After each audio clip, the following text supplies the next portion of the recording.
देखते हैं। सवाल कहता है EP Vac limited is considering to take some of the following measures during the last week of the year ending 31st of March 2021 in order to show better financial performance। Company अपनी financial performance को बेहतर दिखाने के लिए कुछ चीजें कर रही है और वो 1 से लेकर 5 में लिखी नहीं है। आपकी रिक्वायरमेंट ये है कि state the effect increase decrease no effect of each of the above measures on the financial ratios as per following format। इस फॉर्मेट के हिसाब से आपको ये बताना है कि 1 का 2 का 3 का 4 का और 5 का ग्रॉस प्रॉफिट मार्जिन पर, नेट प्रॉफिट मार्जिन पर, करंट रेशियो पर, स्टॉक टर्नओवर इन टाइम्स पर, return on non current assets पर और क्विक रेशियो पर क्या फर्क पड़ेगा। ठीक है, तो हम ट्रांजैक्शन बाय ट्रांजैक्शन करते हैं। पहली ट्रांजैक्शन की हम बात कर लेते हैं। अगर हम पहली वाली ट्रांजैक्शन की बात कर लेते हैं तो उसमें लिखा हुआ है pay balance of a major supplier from bank overdraft facility and avail 5% discount. एक मेजर सप्लायर है कंपनी का, उसको मैं पेमेंट कर रहा हूँ। मेरे पास ऑलरेडी बैंक का ओवरड्राफ्ट है और मैं उससे पेमेंट कर रहा हूँ और वो मुझे 5% का डिस्काउंट दे रहा है। इसका मतलब ये हो गया कि लेट से मुझे जो है ना इसको 100 रुपए देने थे। लेट से मुझे जो है ना इसको 100 रुपए देने थे। अगर 5% का डिस्काउंट है तो अब मैं उसको 95 रुपीज पे कर रहा हूँ और 5 रुपए का वो मुझे डिस्काउंट दे रहा है। और जब मैं बैंक से पैसे पे करूंगा, जब मैं बैंक से पे करूंगा तो मेरे पास से पैसे जाएंगे। ठीक है जी। तो डबल एंट्री लेट से अगर 100 रुपए के हिसाब से बनाए, 100 रुपए के हिसाब से अगर हम डबल एंट्री अपनी बनाए तो 100 रुपए के हिसाब से डबल एंट्री ये बनेगी कि पेएबल डेबिट हो जाएगा 100 रुपए से, डिस्काउंट रिसीव्ड क्रेडिट हो जाएगा 5 और बैंक जो है ना बैंक वो क्रेडिट हो जाएगा 95 से। क्या ये एंट्री जो है इससे सब एग्री करते हो? क्या इस एंट्री से सब एग्री करते हो? ठीक है, अगर मुझे 5 रुपए का डिस्काउंट मिल रहा है तो जिसको मुझे 100 रुपए देने थे उसको मुझे 95 रुपीज पे करने होंगे और बाकी मुझे 5 का डिस्काउंट मिल जाएगा। ये पहले की डबल एंट्री होगी। ठीक है। अच्छा, अब इससे होगा क्या, इसका इम्पैक्ट देखते हैं। इसका इम्पैक्ट क्या आ रहा है। नंबर 1, मुझे बताओ कि मेरी जो करंट लायबिलिटीज हैं उस पर कोई इम्पैक्ट पड़ रहा है? क्या करंट लायबिलिटीज पर कोई इम्पैक्ट पड़ रहा है पहली ट्रांजैक्शन का? जी हाँ सर, आपकी करंट लायबिलिटीज एक तो डिक्रीज हो रही हैं, पेबल्स डिक्रीज हो रहे हैं। पेबल्स आपके डिक्रीज हो रहे हैं यानी कि आपकी करंट लायबिलिटी डिक्रीज हो रही है 100 रुपए से। ठीक है। दूसरा इम्पैक्ट क्या पड़ रहा है? अच्छा देखो, आपके पास ऑलरेडी बैंक ओवरड्राफ्ट था यानी कि बैंक का नेगेटिव बैलेंस था और उसमें मजीद 95 नेगेटिव पर चले गए। तो एक लायबिलिटी तो 100 से डिक्रीज हो रही है, दूसरी लायबिलिटी जो आपका बैंक का ओवरड्राफ्ट है, बैंक का ओडी है, वो 95 से इंक्रीज हो रहा है। बात समझ रहे हो? तो लायबिलिटीज पर, करंट लायबिलिटीज पर नेट इंपैक्ट क्या है? करंट लायबिलिटीज का नेट इंपैक्ट है कि करंट लायबिलिटी से 5 से नेट डिक्रीज हो रही हैं। दूसरी जो चीज हो रही है वो ये हो रही है कि आपके पास डिस्काउंट रिसीव्ड यानी कि एक इनकम बुक हो रही है। दूसरी जो चीज हो रही है वो ये हो रही है कि आपके पास एक इनकम बुक हो रही है और वो इनकम डिस्काउंट रिसीव की इनकम है और वो ग्रॉस प्रॉफिट के बाद ऐड होती है। ठीक है जी, डिस्काउंट रिसीव की इनकम है और वो ग्रॉस प्रॉफिट के बाद ऐड होती है। तो मैं दोबारा से अपनी बात को दोबारा से सारी चीजें बता रहा हूं। देखो, एज्यूम कर लो कि मुझे किसी को 100 रुपए पे करने थे। एक सेकंड दे देना मुझे।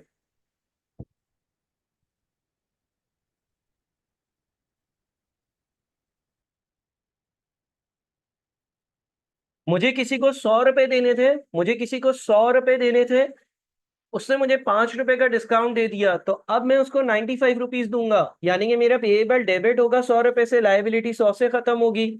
5 का डिस्काउंट मिल गया और 95 रुपीज मेरे बैंक से चले गए। अच्छा, इसका इम्पैक्ट क्या हुआ? इसका इम्पैक्ट ये हुआ कि सर एक तो आपकी लायबिलिटी 100 रुपए से कम हो रही है, पेएबल 100 रुपए से कम, लायबिलिटी 100 रुपए से कम, लायबिलिटी 100 रुपए से कम हो रही है। दूसरा इम्पैक्ट, आपके पास बैंक का ओवरड्राफ्ट था, आप बैंक ओडी पर थे। बुलेट नंबर 1 को सही से पढ़ो, बैंक ओवरड्राफ्ट था। अब ओवरड्राफ्ट से 95 और पे कर दिए तो ओवरड्राफ्ट 95 से इंक्रीज हो गया यानी कि एक लायबिलिटी इंक्रीज हुई। लायबिलिटीज पर नेट इंपैक्ट क्या पड़ा? 100 से करंट लायबिलिटीज कम हो रही है, 95 से करंट लायबिलिटीज इंक्रीज हो रही है, तो जो नेट इम्पैक्ट लायबिलिटीज पर पड़ा वो ये है कि आपकी नेट जो आपकी लायबिलिटीज है वो 5 से डिक्रीज हो रही है। On the other hand income में 5 रुपए की एक इनकम बुक हो रही है जो कि आपका डिस्काउंट रिसीव्ड है, ये आपकी इनकम है, ये आपकी लायबिलिटी थी और ये भी आपकी एक लायबिलिटी थी। अब उसने हमसे ये पूछा कि ये बता दो कि ये जो पहली ट्रांजैक्शन है इसका इम्पैक्ट ग्रॉस प्रॉफिट मार्जिन पर क्या होगा, नेट प्रॉफिट मार्जिन पर क्या होगा, करंट रेशियो पर क्या होगा, स्टॉक टर्नओवर इन टाइम्स पर क्या होगा, return on non current assets पर क्या होगा और क्विक रेशियो पर क्या होगा। सबसे पहले बात कर लेते हैं ग्रॉस प्रॉफिट मार्जिन की। जीपी मार्जिन का फॉर्मूला क्या होता है? ग्रॉस प्रॉफिट मार्जिन का फॉर्मूला क्या होता है? Gross profit divided by sales revenue into 100%, यही होता है। नेट प्रॉफिट मार्जिन का फॉर्मूला क्या होता है? नेट प्रॉफिट मार्जिन का जो फॉर्मूला होता है वो होता है net profit divided by sales revenue into 100%, यही होता है। एग्रीड? सही कह रहा हूं? उसके बाद आपके पास करंट रेशियो का क्या फॉर्मूला होता है? करंट रेशियो का क्या फॉर्मूला होता है? Current assets divided by current liabilities, ठीक है जी। उसके बाद स्टॉक टर्नओवर इन टाइम का क्या फॉर्मूला होता है? स्टॉक टर्नओवर इन टाइम्स का फॉर्मूला क्या होता है? स्टॉक टर्नओवर इन टाइम्स में हम कॉस्ट ऑफ गुड्स सोल्ड को एवरेज इन्वेंट्री से डिवाइड करते हैं। Return on non current assets, sir ये तो हमने कभी शायद नहीं पढ़ा। Return on non current assets क्या होगा? ऐसा लग रहा है कि ऊपर कोई रिटर्न होगा यानी कि कोई प्रॉफिट होगा, नीचे नॉन करंट एसेट्स की वैल्यू होगी। क्विक रेशियो क्या होता है? क्विक रेशियो का फॉर्मूला हमने पढ़ा हुआ है, वो होता है current assets minus stock divided by current liabilities, ठीक है जी। ये आपके पास 5 अलग अलग तरह के रेशियोज होते हैं जो मैंने यहां पर आपके सामने मेंशन कर दी। अच्छा, अब ये रेशियोज मैंने मेंशन कर दिए सर, अब क्या होगा? अब आप मुझे बताएं कि क्या ग्रॉस प्रॉफिट मार्जिन पर कोई इंपैक्ट होगा इस ट्रांजैक्शन का या नहीं। सर ग्रॉस प्रॉफिट मार्जिन पर इंपैक्ट तब होगा जब सेल्स रेवेन्यू चेंज होता, वो चेंज नहीं हुआ। जब ग्रॉस प्रॉफिट चेंज होता, वो चेंज नहीं हुआ। जब कॉस्ट ऑफ गुड्स सोल्ड में कोई चेंज आता, कॉस्ट ऑफ गुड्स सोल्ड में कोई चेंज नहीं आया। सर ये इनकम तो है 5 रुपए की, बेटा ये जो इनकम होती है डिस्काउंट रिसीव की, ये ग्रॉस प्रॉफिट के बाद ऐड करी जाती है, तो ग्रॉस प्रॉफिट पर किसी किस्म का कोई भी इफेक्ट नहीं है। ग्रॉस प्रॉफिट पर हम लिख सकते हैं ट्रांजैक्शन नंबर 1 के लिए क्या लिख सकते हैं? नो इफेक्ट, किसी किस्म का कोई इफेक्ट नहीं है। अच्छा, नेट प्रॉफिट मार्जिन पर क्या होगा? नेट प्रॉफिट मार्जिन पे ये होगा कि जब आप 5 रुपए की इनकम बुक करोगे, डिस्काउंट रिसीव की 5 रुपए की इनकम बुक करोगे, तो नेट प्रॉफिट इंक्रीज होगा। जब नेट प्रॉफिट इंक्रीज होगा तो net profit divided by sales का रेशियो भी इंक्रीज होगा। अच्छा, करंट रेशियो पर क्या इंपैक्ट पड़ेगा? आपकी लायबिलिटीज 5 रुपए से कम हो रही हैं, यानी कि जो चीज आती है, जो चीज डिवाइड करती है, जो चीज डिनोमिनेटर में आती है, वो चीज 5 रुपए से कम हो रही है। अगर जो चीज डिनोमिनेटर में आती है वो 5 रुपए से कम हो रही है, यानी कि डिवीजन वाली वैल्यू 5 रुपए से कम हो रही है, तो करंट रेशियो को इंक्रीज होना चाहिए। स्टॉक टर्नओवर पे क्या होगा? ना cost of goods sold change हुआ है, ना एवरेज इन्वेंट्री में चेंज है, तो इस पर भी नो इफेक्ट, नो इम्पैक्ट होगा। Return on non current assets पर क्या होगा? देखो, return on non current assets में ऊपर नेट प्रॉफिट आता है। जब ऊपर नेट प्रॉफिट आता है, डिस्काउंट रिसीव की वजह से नेट प्रॉफिट इंक्रीज हुआ, नेट प्रॉफिट इंक्रीज हुआ तो ये रेशियो भी इंक्रीज हो जाएगा। क्विक रेशियो पे क्या होगा? अगेन वही वाली लॉजिक, करंट लायबिलिटीज की वैल्यू 5 रुपए से कम हो रही है, यानी कि डिनोमिनेटर या डिवाइड वाली वैल्यू 5 रुपए से कम होगी तो क्विक रेशियो इंक्रीज हो जाएगा। क्या ये बात समझ में आ गई? ठीक है, क्या ये बात समझ में आ गई? ये हमने ट्रांजैक्शन नंबर 1 को सॉल्व किया है, पहली ट्रांजैक्शन को सॉल्व किया है, जिसमें लिखा हुआ था pay balance of a major supplier from bank overdraft facility and avail 5% discount. तो हमें 100 रुपए पे करने थे, जब हमने 5 रुपए का डिस्काउंट दिया तो वो 5 रुपए हमें डिस्काउंट मिला और 95 हमने पे किए। फिर हमने उसके इम्पैक्ट देखा कि किस किस चीज पर पड़ता है, तो इनकम पर और करंट लायबिलिटीज पर पड़ा था, और फिर हर रेशियो पर इम्पैक्ट देखा। जिन लोगों ने अभी भी ज्वाइन किया है, दूसरी ट्रांजैक्शन से साथ रहना, दूसरी ट्रांजैक्शन से साथ रहना, पहली वाली ट्रांजैक्शन जो है वो बाद में रिकॉर्डिंग में कवर कर सकते हो। दूसरी ट्रांजैक्शन से साथ रहना। ट्रांजैक्शन नंबर 2 क्या है?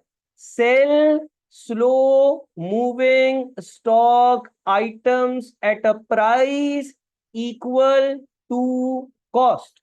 Slow moving items, slow moving items का क्या मतलब है? कोई ऐसी आइटम्स थी जो बिक नहीं रही थी, जो ऐसी कोई ऐसी आइटम्स थी जो सेल आउट नहीं हो रही थी, जो बिक नहीं रही थी, उनको मैंने बेच दिया। उनको मैंने कितने पे बेचा? उनको मैंने बेचा उनकी ही कॉस्ट के बराबर। जितनी उसकी कॉस्ट थी उस पर बेचा। वापस से पढ़ लो क्या लिखा हुआ है, sell slow moving stock items at a price equal to cost. मैंने कोई स्लो मूविंग इन्वेंट्री थी, कोई इन्वेंट्री ऐसी थी जो बिकी नहीं रही थी, उसको बेचा, लेकिन मैंने विदाउट प्रॉफिट बेचा, एक भी रुपया कमाए बगैर बेचा, यानी कि मैंने जितने की खरीदी थी उस चीज को उतने में ही बेचा। ठीक है, तो अब हम ये जो sell slow moving items, sell slow moving stock है, मैं पहले यहाँ पर इसका सेंटेंस कॉपी कर लूं, वरना कोई उठकर आएगा बोलेगा ये ट्रांजेक्शन कहाँ से आई।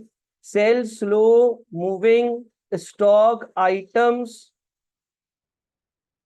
Eight a price equal to cost.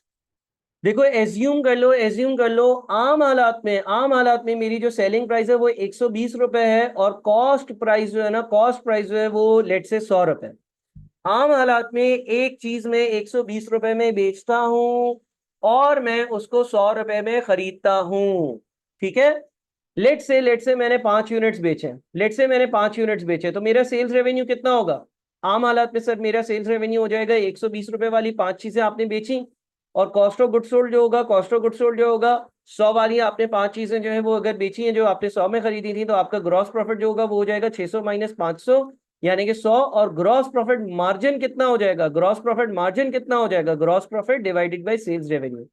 क्या ये बात समझ में आती है? सर ये वैल्यूज कहाँ से आई? ये एग्जाम्पल ली है बेटा, मैंने एक एग्जाम्पल ली है कि सेलिंग प्राइस अगर एक चीज की 120 हो और वो चीज तुम 100 रुपए में खरीदते हो और तुमने 5 चीजें बेची हो, तो तुम्हारा सेल्स रेवेन्यू हो जाएगा 120 इंटू 5 यानी कि 600, कॉस्ट ऑफ गुड्स सोल्ड हो जाएगा 100 इंटू 5 यानी कि 500, ग्रॉस प्रॉफिट 100 हो जाएगा, और 17% का आपका ग्रॉस प्रॉफिट मार्जिन होगा। क्या ये बात समझ में आती है? काइंडली कंफर्म करें, ये मैंने एक एग्जाम्पल क्रिएट करी है, चैट बॉक्स में जरूर लिखकर मुझे कंफर्म करें। अच्छा, लेट से मैं बोलता हूं मैं 6 चीजें बेच रहा हूं, 6 चीजें बेच रहा हूं, 5 तो वही वाली बेच रहा हूं जो मैं बेच रहा था, 5 तो वही वाली बेच रहा हूं जो मैं बेच रहा था। और जैसे कि सेंटेंस में लिखा हुआ है sell slow moving items at a price equal to cost, यानी कि मैं एक और चीज बेच रहा हूं और वो जितने में खरीदी थी उतने में ही बेच रहा हूं, जितने में खरीदी थी उतने में ही बेच रहा हूं जितने में खरीदी थी उतने में ही बेच रहा हूं। अगर मैंने जितने में खरीदी थी उतने में ही बेच रहा हूं, तो मेरा सेल्स रेवेन्यू कितना होगा? ठीक है, अगर मैंने जितने में खरीदी थी उतने में ही बेच रहा हूं, तो मेरा जो सेल्स रेवेन्यू होगा वो कितना होगा? बताओ जरा जल्दी से, सेल्स रेवेन्यू बताओ भाई कितना होगा? अगर मैंने जो चीज जितने में खरीदी थी उतने, हाँ, सेल्स रेवेन्यू मेरा 700 हो जाएगा। कॉस्ट ऑफ गुड्स सोल्ड मेरी कितनी हो जाएगी? कॉस्ट ऑफ गुड्स सोल्ड जो है वो पहले 500 थी, नई वाली चीज 100 की खरीदी, 100 की ही बेचती, तो 600 रहेगा। ग्रॉस प्रॉफिट कहाँ आ जाएगा? ग्रॉस प्रॉफिट मेरे पास जो है ना वो 700 माइनस 600 यानी कि अब हो जाएगा 100 पर, और ग्रॉस प्रॉफिट परसेंटेज या ग्रॉस प्रॉफिट मार्जिन अब कितना हो जाएगा? 100 डिवाइडेड बाई 700 यानी कि वो कम हो जाएगा, वो रिड्यूस हो जाएगा। ठीक है, जो आपका ग्रॉस प्रॉफिट मार्जिन है उसमें आप देखो रिडक्शन आ गई, रिड्यूस हो गया, क्योंकि पहले जो 6 चीजें बेच रहे थे उसमें 20-20 रुपए के हिसाब से कमा रहे थे, सातवीं चीज जितने की खरीदी उतने की ही बेच दी। जब सातवीं चीज मैंने जितने की खरीदी थी उतने की ही बेच दी, तो उसने ओवरऑल ग्रॉस प्रॉफिट मार्जिन को कंपनी के डिक्रीज कर दिया। क्या ये बात समझ में आती है? क्या इस ट्रांजेक्शन का मतलब समझ में आ रहा है? इस ट्रांजेक्शन के हिसाब से sell slow moving items at a price equal to cost की हमने यहाँ पर एग्जांपल करी। अब बताएं ग्रॉस प्रॉफिट मार्जिन पर क्या इम्पैक्ट पड़ेगा? सर जैसे कि आपने कैलकुलेट करा, आपका ग्रॉस प्रॉफिट मार्जिन जो है वो रिड्यूस हो जाएगा, आपका ग्रॉस प्रॉफिट मार्जिन जो है वो कम हो जाएगा, तो ग्रॉस प्रॉफिट मार्जिन जो है उसके साथ मैं लिख लेता हूँ डिक्रीज होगा। अच्छा, नेट प्रॉफिट मार्जिन पर क्या?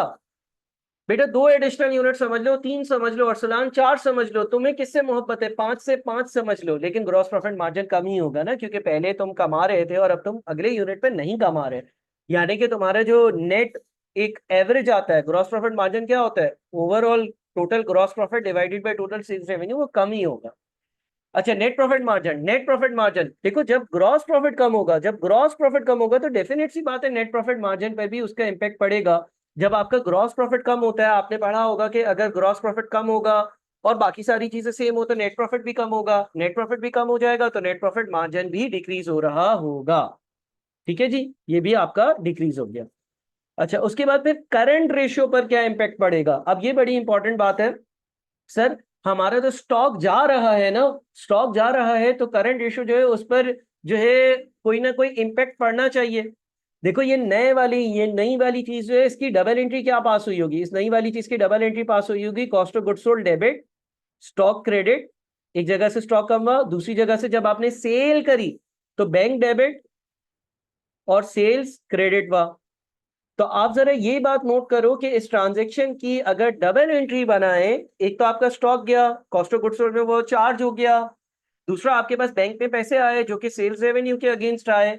तो अगर मैं इस पर्टिकुलर ट्रांजैक्शन की बात करता हूं तो इस ट्रांजैक्शन ने एक तो ये पीएनएल वाली एक्सपेंस को इंक्रीज किया था, जितने से एक्सपेंस को इंक्रीज किया उतने से ही रेवेन्यू को भी इंक्रीज किया, जिसका इंपैक्ट कैंसल आउट हो गया जैसे कि हमने ऊपर देखा।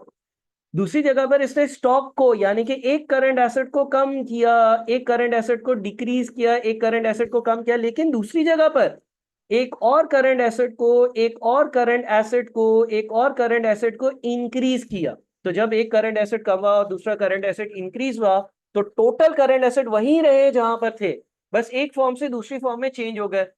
अब करंट रेशियो कैलकुलेट करने के लिए करंट एसेट्स को करंट लायबिलिटी से डिवाइड करते हैं, लेकिन ना करंट लायबिलिटी में कोई चेंज है ना करंट एसेट्स की टोटल वैल्यू में कोई चेंज है। अलबत्ता ये जरूर है कि पहले स्टॉक था अब वो बैंक का बैलेंस बन गया।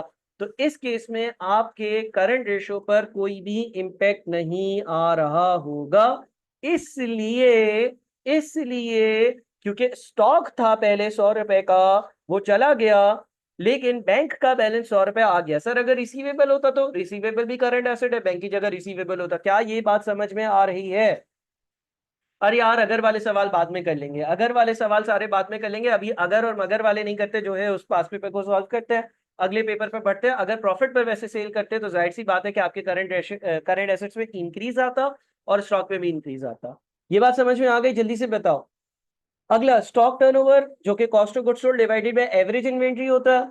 अब अगर आपके पास cost of goods sold divided by average inventory की बात करोगे तो इसको आप अपने पास कैलकुलेट कर सकते हो, और आपकी एवरेज इन्वेंट्री जो है, एवरेज इन्वेंट्री की वैल्यू डिक्रीज होगी। करेक्ट, एवरेज इन्वेंट्री की वैल्यू डिक्रीज होगी। एवरेज इन्वेंट्री की वैल्यू इसलिए डिक्रीज होगी क्योंकि आपके पास जो स्टॉक था वो कम हो रहा होगा, तो इसमें आपके पास एक इंक्रीज का इंपैक्ट नजर आ रहा होगा। क्या ये बात समझ में आती है? अच्छा, अगला return on non current assets. Return on non current assets यानी कि जो नॉन करंट एसेट्स है उस पर जो रिटर्न मिल रहा था उसका क्या इंपैक्ट है? अब देखो इसमें आपके पास इसमें आपके पास जो है वो ऊपर आता है प्रॉफिट और नीचे आते हैं नॉन करंट एसेट्स। ठीक है, आपके टोटल प्रॉफिट पर कोई चेंज नहीं है, आपका टोटल प्रॉफिट जो है वो तो चेंज नहीं हो रहा ना। जिस तरह से देखो आपका ग्रॉस प्रॉफिट जो है वो पहले भी 100 था, ग्रॉस प्रॉफिट अभी भी 100 है, तो इसमें से उतने ही ऑपरेटिंग एक्सपेंसेस अगर माइनस हो रहे हो जितने लिखे हुए हैं, तो आपका net profit in terms of absolute value change नहीं होगा। आपके पास इस पे इसलिए कोई भी इफेक्ट नहीं आएगा। मैं जरा इसका कंप्लीट पीएनएल एक बार बना देता हूं।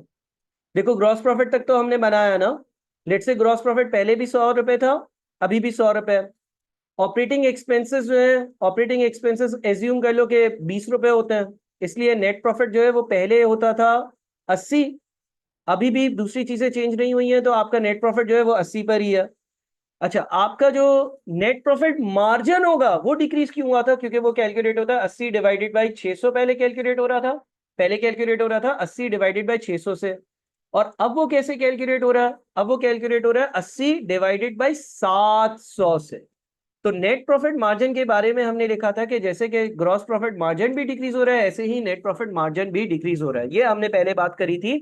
जब मैंने नेट प्रॉफिट मार्जिन के डिक्रीज को लिखा था उसको मैंने एक्सप्लेन भी कर दिया कि नेट प्रॉफिट मार्जिन डिक्रीज क्यों हो रहा था, पूरा पीएनएल बनाकर बता दिया। नेट प्रॉफिट उतना ही है लेकिन सेल्स रेवेन्यू यानी कि डिवाइड वाली चीज इंक्रीज हो रही है, तो नेट प्रॉफिट मार्जिन का कम होना बनता है। दूसरी जगह पर हम बात कर लेते हैं return on non current assets. Assume कर लो आपके नॉन करंट एसेट्स जो है, नॉन करंट एसेट्स जो है वो एज्यूम कर लो ऐसे 500 है। तो पहले भी return on non current assets net profit divided bye non current asset से कैलकुलेट हो रहा था, और अभी भी net profit divided bye non current asset से ही कैलकुलेट हो रहा है। लिहाजा इसमें किसी किस्म का कोई भी चेंज नहीं आ रहा। ये बड़ी इंटरेस्टिंग चीज है, return on non current assets पर नो इफेक्ट है इस ट्रांजेक्शन का। इस ट्रांजेक्शन का कोई इफेक्ट नहीं है, क्योंकि नेट प्रॉफिट पहले भी उतना है, अभी भी उतना ही है, और डिनोमिनेटर में नॉन करंट एसेट्स पहले भी उतने हैं, अभी भी उतने हैं, लेकिन जो आपका नेट प्रॉफिट और ग्रॉस प्रॉफिट मार्जिन था वो डिक्रीज हो रहा है। अच्छा, क्विक रेशियो पर आ जाते हैं। क्विक रेशियो के लिए क्या होगा? क्विक रेशियो के लिए क्या होगा, देखो क्विक रेशियो का फॉर्मूला देखो, current assets minus stock divided by current liabilities. अब ये जो स्टॉक है ये कम हो रहा है, स्टॉक कम हो रहा है, बात समझ रहे हो? स्टॉक की वैल्यू कम हो रही है और बैंक की बैलेंस की वैल्यू इंक्रीज हो रही है। मुझे बताओ, क्विक रेशियो इंक्रीज होगा, डिक्रीज होगा, नो इफेक्ट होगा, क्या होगा, क्यों होगा? क्विक रेशियो पर क्या इंपैक्ट पड़ेगा? क्विक रेशियो पर क्या इंपैक्ट पड़ेगा? क्विक रेशियो इंक्रीज होगा, डिक्रीज होगा, नो इफेक्ट होगा, सोचकर बताओ। स्टॉक कम हो रहा है, लेकिन वही स्टॉक बैंक बैलेंस में कन्वर्ट हो रहा है। अल्लाह के बंदे, बैंक बैलेंस इंक्रीज होगा, बैंक बैलेंस इंक्रीज होगा। देखो मेरी बात सुनो, लेट से पहले तुम्हारे पास जो करंट एसेट्स थे ना, लेट से तुम्हारे पास पहले करंट एसेट्स से बैंक में 300 रुपए पड़े हुए थे, और स्टॉक जो है ना वो 200 रुपए का पड़ा हुआ था, और करंट लायबिलिटीज जो है ना उसमें आपके पास एक पेएबल था, और पेएबल 50 रुपए का था। ठीक है, लेट से एज्यूम कर लो ये पोजीशन थी इस काम के होने से पहले की। तो आपका क्विक रेशियो क्या आता था? क्विक रेशियो कैसे आता है? टोटल एसेट्स, करंट एसेट्स कितने हैं सर? करंट एसेट्स अभी नजर आ रहे हैं 500, माइनस स्टॉक जो कि है 200, डिवाइडेड बाय करंट लायबिलिटीज जो कि है 50, तो 6 आ रहा था। लेकिन अब क्या हो रहा है? अब ये हो रहा है कि आपने 100 की चीज 100 में ही बेची, तो आपका बैंक बैलेंस 300 से 400 पर चला गया, लेकिन आपका स्टॉक जो है वो 200 से 100 पर आ गया, और पेएबल्स वहीं के वहीं हैं। तो अगर आप अभी नया इस एग्जाम्पल के हिसाब से क्विक रेशियो कैलकुलेट करोगे, तो क्या आप ये नहीं करोगे, current assets minus stock divided by current liabilities 8, यानी कि इंक्रीज हो रहा है। देखो इंक्रीज होने की रीजन क्या है? इंक्रीज होने की रीजन ये है कि स्टॉक की जो वैल्यू 200 पर थी पहले मेरी एग्जांपल के हिसाब से, वो कम होकर अब 100 रह गई। अलबत्ता बैंक का बैलेंस जो है, जो कि 300 था मेरी एग्जांपल के हिसाब से पहले, अब वो 400 पर चला गया। अब जब बैंक का बैलेंस इंक्रीज हो गया, तो current assets minus stock formula होता है, तो माइनस होने वाली अमाउंट जो है वो कम हो गई। पहले माइनस होने वाली अमाउंट 200 पर थी। समझ में आई शाफे बात? क्विक रेशियो पर क्यों चेंज आया? क्विक रेशियो पर इसलिए चेंज आया क्योंकि पहले वो स्टॉक की शक्ल में था, माइनस ज्यादा हो रहा था, अब वो स्टॉक की शक्ल से बैंक की शक्ल में चला गया। ठीक है, लेकिन ये याद रखो कि करंट रेशियो पर कोई इफेक्ट नहीं आया था, इसलिए क्योंकि उसने एक से दूसरी शक्ल बदली, ऊपर जो है टोटल करंट एसेट्स आने हैं वो 500 ही आने हैं। चलो जी, जिन लोगों ने अभी ज्वाइन किया है, तीसरी एग्जाम्पल पर अब फोकस करो। और सर क्यू आर गलत कैलकुलेट हुई है, बट समझ आ गया। क्विक रेशियो गलत कैलकुलेट हुआ है, एक मिनट रुको, मैंने क्या ब्रैकेट नहीं लगा? सही तो है, current assets minus stock divided by current liability. क्या गलती नजर आ रही है बताओ? नहीं नहीं नहीं नहीं नहीं नहीं, ये वर्किंग शो नहीं करनी है, सिर्फ और सिर्फ आपको समझाने के लिए, प्रैक्टिस के लिए ये एग्जांपल्स कर रहा हूँ। पेपर में इस तरह की वर्किंग नहीं, बल्कि दिमाग यूज करना था, लेकिन उसके लिए अगर रफ वर्किंग करनी हो तो करनी पड़ेगी।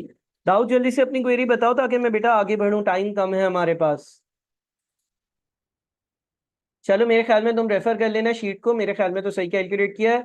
हम तीसरी ट्रांजैक्शन पर चलते हैं। तीसरी ट्रांजैक्शन क्या है? Recover debtor balance by offering cash discount of 10%। तीसरी जो हमारी ट्रांजैक्शन है वो है recover debtors balance by offering 10% discount. ठीक है ना, कैश डिस्काउंट दे रहे हैं, मेरे ख्याल में हम कैश डिस्काउंट दे रहे हैं। ठीक है ना, ये आपका कैश डिस्काउंट है, 10% कैश डिस्काउंट है। इसका मतलब क्या हुआ? इसका मतलब ये हुआ कि भाई किसी से तुमने 100 रुपए लेने थे, तुमने उसको बोला यार 100 छोड़ो, 10% माफ किए, जल्दी दे दो पैसे। अब क्या होगा बताओ? एंट्री क्या पास हो गई? 100 पर 10 रुपए का डिस्काउंट है, 90 रुपए मिल रहे हैं, डबल एंट्री बताओ। एक रिसीवेबल से 100 रुपए लेने थे, उसको बोला 10 रुपए तुम्हारे माफ, 10% का डिस्काउंट, बाकी 90 दे दो, डबल एंट्री बताओ जल्दी से। डबल एंट्री बताओ जल्दी से। बैंक अकाउंट में कितना पैसा आएगा? 90 आएगा। बैंक अकाउंट में कितना पैसा आएगा? 90 आएगा। डिस्काउंट अलाउड आपका एक एक्सपेंस होता है, डिस्काउंट अलाउड कितने से रिकॉर्ड होगा? 10 रुपए से रिकॉर्ड होगा। रिसीवेबल जो है उसको आप क्रेडिट कर दोगे 100 रुपए से। क्या ये बात समझ में आती है? ठीक है, आप क्या करोगे, बैंक डेबिट होगा 90 से, 90 रुपए आ रहे हैं, 10 रुपए डिस्काउंट अलाउड आपका एक्सपेंस है, डिस्काउंट अलाउड का एक्सपेंस 10 रुपए रिकॉर्ड हो जाएगा, और रिसीवेबल को क्रेडिट करोगे आप 100 रुपए से, उससे लेने 100 रुपए थे, उसको बोला 90 दे दो 10 माफ। क्लियर है, ये बात समझ में आ गई। अच्छा, अब इसका इम्पैक्ट देख लेते हैं कहाँ कहाँ आ रहा है। एक तो ये है कि बैंक बैलेंस इंक्रीज हो रहा है, यानी कि करंट एसेट इंक्रीज हो रहा, ठीक है ना।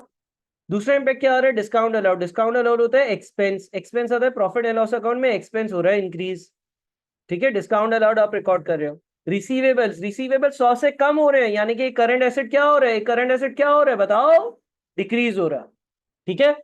अच्छा, नेट इंपैक्ट बताओ, नेट इंपैक्ट करंट एसेट्स पे क्या है, करंट एसेट्स पे नेट इंपैक्ट क्या है, करंट एसेट्स पे नेट इंपैक्ट क्या है, करंट एसेट्स पे सर नेट इंपैक्ट ये है कि 90 के एक करंट एसेट में इंक्रीज है, 100 का एक करंट एसेट है उसमें डिक्रीज है, तो नेट इंपैक्ट सर ये आ रहा है कि current assets overall overall overall decrease हो रहे हैं, ओवरऑल डिक्रीज हो रहे हैं 10 से, ठीक है जी। अच्छा, अब देख लेते हैं हम भाई ग्रॉस प्रॉफिट मार्जिन पर क्या इंपैक्ट होगा, बताओ ग्रॉस प्रॉफिट मार्जिन पर कोई इंपैक्ट होना चाहिए या नहीं। ग्रॉस प्रॉफिट पर इंपैक्ट तब आता है जब सेल्स रेवेन्यू में, कॉस्ट ऑफ गुड्स सोल्ड में, परचेजेस में, ओपनिंग स्टॉक में, क्लोजिंग स्टॉक में कोई चेंज आया हो। ऐसा कोई चेंज नहीं है तो नो इफेक्ट लिख देते हैं, ठीक है जी, ऐसा कोई भी चेंज नहीं है, लिहाजा हम अपने पास 3 जो है उसमें नो इफेक्ट लिख लेते हैं, नो इफेक्ट लिख लेते हैं।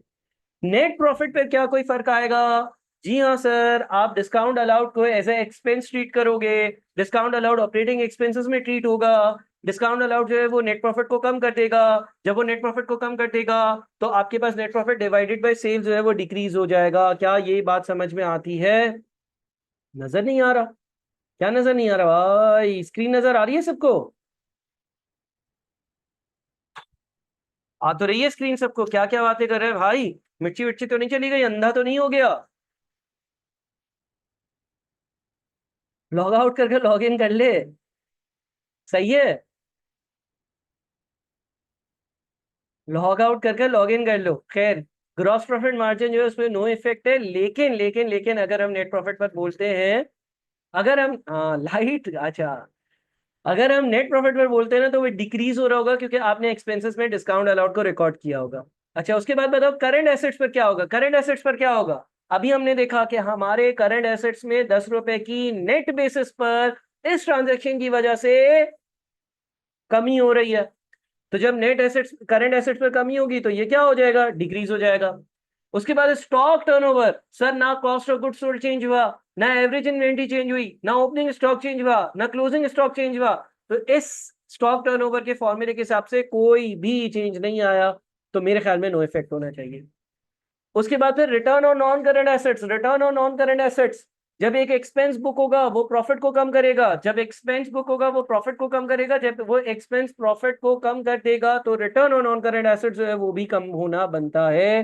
क्विक रेशियो, करंट एसेट्स कम हो रहे हैं, करंट एसेट्स कम हो रहे हैं तो न्यूमरेटर कम हो रहा है, न्यूमरेटर कम हो रहा है तो ये रेशियो भी डिक्रीज होगा। क्या ये बात समझ में आ रही है, क्लियर है, क्लियर है, क्लियर है, बताओ बताओ बताओ, जल्दी से अगली ट्रांजेक्शन में बढ़े,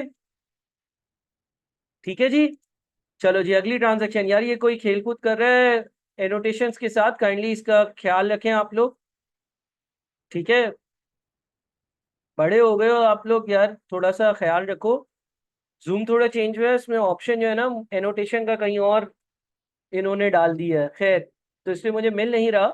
बहरहाल आप जो है इसका ख्याल रखो और तमीज से क्लास को देखो। अगला, फोर्थ में लिखा हुआ है ऑफर एक्सटेंडेड, क्या लिखा हुआ है, offer extended credit terms of 90 days which will increase the sales at existing margins। अच्छा, हम क्रेडिट टर्म ज्यादा दे रहे हैं, क्रेडिट टर्म ज्यादा देने का मतलब ये है कि हम लोगों को, हम अपने डेटर्स को ये कह रहे हैं कि आप लोग आराम से पैसे देना, कोई जल्दी नहीं है। ये मैं तब करता हूं जब मुझे सेल्स को इनकरेज करना होता है, इंक्रीज करना होता है, इससे मेरे सेल्स जो है वो इंक्रीज होता है एट एग्जिस्टिंग मार्जिन, यानी कि मैं किसी किस्म का कोई डिस्काउंट नहीं दे रहा, बस ये है कि मैं उनको बोल रहा हूँ आराम से पैसे दो। अब इससे क्या होगा, सेल्स इंक्रीज होगी, सेल्स इंक्रीज होगी तो ग्रॉस प्रॉफिट भी इंक्रीज होगा, लेकिन सेम रेशियो में। मिसाल के तौर पर आज मैं 120 रुपए की एक चीज बेचता हूँ जो 100 की खरीदता हूँ, ऐसा करने से, लोगों को उधार देने से हो सकता है कि 120 की एक के बजाय 120 वाली दो चीजें बिक जाएंगी, लेकिन ग्रॉस प्रॉफिट मार्जिन पर कोई चेंज नहीं आएगा, ये बात समझ रहे हो, ग्रॉस प्रॉफिट मार्जिन पर कोई चेंज नहीं आएगा। देखो मैं अपनी क्रेडिट टर्म्स को एक्सटेंड कर रहा हूं, extend credit terms to 90 days. इससे लेट से पहले फॉर एग्जांपल 120 रुपए वाली एक चीज बेच लेता था जिसका कॉस्ट ऑफ गुड्स सोल्ड 100 रुपए होता था और उस पर ग्रॉस प्रॉफिट में 20 रुपए कमा लेता था, तब शायद एक के बजाय दो चीजें, तीन चीजें, चार चीजें, ज्यादा चीजें बेच लूंगा, 240 की बेच लूंगा, 200 की पड़ेंगी और 40 रुपए कमा लूंगा, लेकिन जीपी मार्जिन चेंज नहीं होगा, ग्रॉस प्रॉफिट इंक्रीज होगा, ग्रॉस प्रॉफिट इंक्रीज होगा। समझ आई बात? लेकिन ग्रॉस प्रॉफिट मार्जिन या ग्रॉस प्रॉफिट का रेशियो चेंज नहीं होगा। पहले वो 20 डिवाइडेड बाई 120 से आता था, अब वो 40 डिवाइडेड बाई 240 से आएगा। क्या ये बात समझ में आ रही है? लिहाजा आप देखें कि ग्रॉस प्रॉफिट परसेंटेज पर नो इफेक्ट लिखा हुआ है 4 पर। क्लियर है? अच्छा सर, नेट प्रॉफिट परसेंटेज क्यों इंक्रीज होगी? उस पर भी कोई इंपैक्ट नहीं आना चाहिए। अब जरा गौर से सोचो, यहाँ पर जो ऑपरेटिंग एक्सपेंसेस होते हैं ना, उसमें कुछ सेलिंग, एडमिन, डिस्ट्रीब्यूशन के एक्सपेंसेस होते हैं, कुछ ऐसे एक्सपेंसेस होते हैं कि जो आपकी फिक्स कॉस्ट होती है, और जब आपके बिजनेस का वॉल्यूम इंक्रीज होता है तो वो फिक्स कॉस्ट स्प्रेड अप हो जाती है, डिस्ट्रीब्यूट हो जाती है, रिड्यूस हो जाती है, कम हो जाती है। बात समझ में आ रही है? देखो लेट से मैं डिलीवरी व्हीकल्स इस्तेमाल करता था और मैं कैरेज आउटवर्ड्स का एक एक्सपेंस इनकर करता था, और मेरा जो है वो पानी की बोतलों का काम था, 19 लीटर की पानी की बोतलें जो है हर जगह जगह सप्लाई करता था। पहले एक कस्टमर एक बोतल लेता था तो डिलीवरी चार्जेस तो वही, मेरी मेरी जेब से तो पेट्रोल वही लगता था। लेकिन अब क्या हो रहा है? अब ये हो रहा है कि भाई वो कस्टमर एक के बजाय बोल रहा है अच्छा तुमने मुझे क्रेडिट टर्म्स एक्सटेंड कर दिए, तुम दो चीजें दे दो। तो कुछ कॉस्ट ऐसी हैं जिस तरह से डिलीवरी चार्जेस हैं वो प्रोपोर्शनली इंक्रीज नहीं हो रहे, शायद इंक्रीज हो रहे हो लेकिन उस तेजी से इंक्रीज नहीं हो। जब आपके बिजनेस का वॉल्यूम इंक्रीज होता है तो आपके कुछ खर्चे ऐसे होते हैं जो उस तेजी से, उस तरह से इंक्रीज नहीं होते हैं। मिसाल के तौर पे लेट से यहाँ पर ऑपरेटिंग डिलीवरी चार्जेस 2 रुपए लगते थे, यहाँ पर भी 2 रुपए लग रहे हैं। मैं एज्यूम कर रहा हूँ भाई एक ट्रक में मैं जो है 19 लीटर की वो जो पानी की बोतलें होती हैं वो घर घर सप्लाई करता था, एक घर वाला एक बोतल खरीदता था, 120 की 100 रुपए की पड़ती थी, 20 रुपए बच गए, और कैरेज आउटवर्ड्स का खर्चा 2 रुपए होता था। अभी भी वो 2 रुपए ही होगा। ऐसा तो नहीं है गाड़ी में पेट्रोल बहुत ज्यादा लगने लगा हो, क्योंकि वो कॉस्ट क्या हुआ, यूनिट्स पे स्प्रेड हो गई। तो क्या होगा, आपका net profit most likely cases में आपका नेट प्रॉफिट जो है वो इंक्रीज हो जाएगा। जब आपका नेट प्रॉफिट इंक्रीज हो जाएगा तो नेट प्रॉफिट मार्जिन में इंक्रीज आ रहा होगा।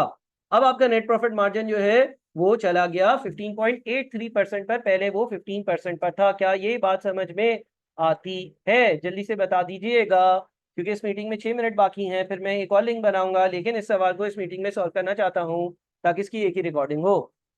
Clear clear clear, quick quick quick confirm. अच्छा, उसके बाद अगला, अगली की क्या चीज थी, करंट रेशियो। ठीक है ना, करंट रेशियो में यहाँ पर आपके पास इंक्रीज लिखा हुआ आ रहा है। करंट रेशियो में इंक्रीज क्यों लिखा हुआ आ रहा है? जनरली आपके जो करंट एसेट्स हैं उनमें इजाफा आया होगा, करंट एसेट्स में इंक्रीज हुआ होगा। करंट एसेट्स में इंक्रीज इस तरह से हुआ होगा कि आपके रिसीवेबल्स इंक्रीज हुए होंगे, जिनको आप चीजें बेच रहे हो उन्होंने ज्यादा चीजें उधार पर खरीदी होंगी। रिसीवेबल एक करंट एसेट है, जब वो इंक्रीज हुआ होगा तो उसके इंक्रीज होने की वजह से आपका करंट रेशियो इंक्रीज हुआ होगा।